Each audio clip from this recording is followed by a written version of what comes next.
ये बात सच है कि हम लोग एक अच्छे दौर से नहीं गुजर रहे हैं। कोरोना वायरस से हमारा देश ही नहीं पूरी दुनिया प्रभावित है और सबसे ज्यादा प्रभावित है हमारे डेली वेज वर्कर्स, जो देश के अलग अलग कोने से आते हैं रोजगार के लिए, ताकि वो अपना और अपने परिवार का पेट पाल सके। गिव इंडिया, एक्शन एड और हेलो लाया है मैं भी कोविड वॉरियर, एक इनिशिएटिव जिसमें हम सब साथ आए और कोविड-19 से लड़े। So join the cause and support our daily wage workers. Jai Hind.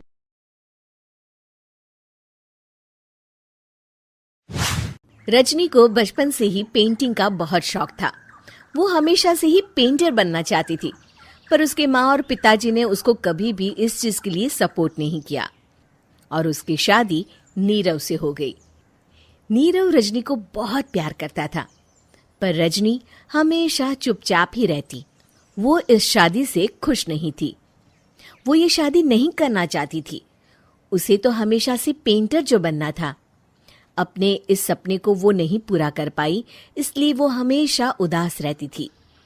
Rajni, बहुत ही बढ़िया फिल्म लगी है, कल देखने चले? नहीं जी, कल मुझे बहुत काम है, मैं नहीं जा पाऊंगी।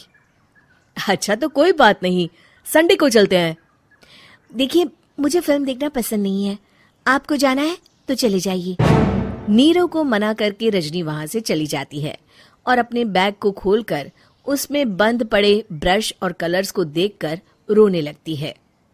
रजनी, चलो ना कहीं बाहर खाने चलते हैं, कुछ तुम्हारी पसंद का। जी, मुझे नहीं जाना, मेरी तबीयत ठीक नहीं है। रजनी वहां से चली जाती है। नीरव को समझ नहीं आता कि रजनी उससे इतना दूर क्यों रहती है। वो जब भी उसके साथ वक्त बिताना चाहता है, रजनी कोई ना कोई बहाना बना देती है। एक दिन घर पर कोई नहीं था। रजनी घर का सारा काम जल्दी से खत्म कर लेती है। घर पर अकेले होने के कारण वो सोचती है कि वो आज पेंटिंग करेगी। वो अपने कमरे में जाकर पेंट ब्रशेस और कलर्स निकालकर जैसे ही कलर मिक्स कर रही होती है कि दरवाजे पर बेल बज जाती है। अब कौन आ गया इस वक्त? इतनी मुश्किल से तो मुझे पेंट करने का मौका मिला है। रजनी दरवाजा खोलती है तो उसकी सास अपनी सहेलियों के साथ खड़ी होती है और सब घर के अंदर आ जाते हैं। अरे बहू, सबको शरबत बनाकर पिला दे, बाहर तो बड़ी गर्मी है। उफ। जी। रजनी पेंट ना कर पाने से उदास हो जाती है। उसे गुस्सा भी आ रहा होता है कि उसने इस शादी के लिए हाँ क्यों कह दी। वो रसोई में जा रही होती है कि उसकी सास उसे रोकती है। बहू, सबके खाने का भी इंतजाम कर लेना, आज का लंच तो ये सब यहीं करेगी। हाँ। रजनी बिना कुछ कहे रसोई में चली जाती है। सबके लिए खाना बनाती है। सब खाना खाते हैं और रजनी घड़ी देखती है कि ये सब कब जाएंगे ताकि वो अपनी पेंटिंग कर सके। जब शाम होती है तब सब चले जाते हैं अपने घर। अरे बहू, सब तेरे खाने की तो बहुत तारीफ कर रहे थे, सबको बहुत अच्छा लगा खाना।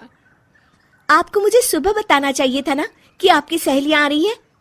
पता भी है कितना वक्त लगा सारा खाना बनाने में। अरे बहू, तू ऐसे कैसे बात कर रही है मुझसे? तो और कैसे बात करूं? मैं इस घर की कोई नौकरानी नहीं हूं कि इतना काम करूंगी। रजनी अपने कमरे में जाकर दरवाजा बंद कर लेती है। शाम को जब नीरव आता है तो उसकी माँ उसे पूरी घटना के बारे में बताती है। क्या रजनी ने आपसे इस तरह बात की माँ? हाँ, और पता नहीं उसे क्या हो गया है, शाम से बाहर भी नहीं आई है। मैंने तो कई बार आवाज दी, खाना भी नहीं खाया उसने। तू ही बात करके देख ले बेटा। नीरव अपने कमरे का दरवाजा खटखटाता है। रजनी, दरवाजा खोलो, मैं हूं। रजनी दरवाजा खोलती है और फिर वापस जाकर अपने बिस्तर पर लेट जाती है। रजनी, माँ से बात करने का ये क्या तरीका है? मैंने कोई गलत बात नहीं की है। अरे तुम क्यों ऐसे बर्ताव कर रही हो सबके साथ?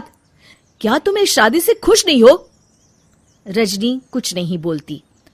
अरे बताओ मुझे रजनी, क्या ये शादी तुम्हारी मर्जी के खिलाफ हुई है? हाँ, मैं ये शादी कभी नहीं करना चाहती थी। तुमसे क्या, मैं किसी से भी शादी नहीं करना चाहती थी। रजनी रोने लगती है। चुप हो जाओ रजनी, बताओ मुझे, तुम क्यों नहीं करना चाहती थी शादी? रजनी बेड के नीचे से अपने पेंटिंग्स, कलर्स, ब्रश, पेपर्स निकालती है। इतने में उसकी सास भी कमरे में आ जाती है। ये देख रहे हो, ये थे मेरे सपने। मैं पेंटर बनना चाहती थी, पर माँ पापा ने कभी सपोर्ट नहीं किया और मेरी शादी करवा दी। मेरे सारे सपने टूट गए। हर वक्त बस गुस्सा आता रहता है मुझे। मैं जानती हूँ कि आप लोगों की इसमें कोई गलती नहीं है, पर मैं क्या करूं, मुझे समझ में नहीं आता।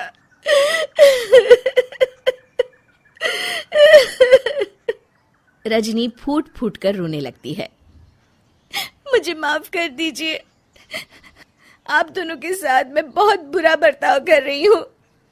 अरे रजनी बेटा, चुप हो जाओ तुम। नीरव पानी लेकर आता है। ये लो पानी पियो और शांत हो जाओ।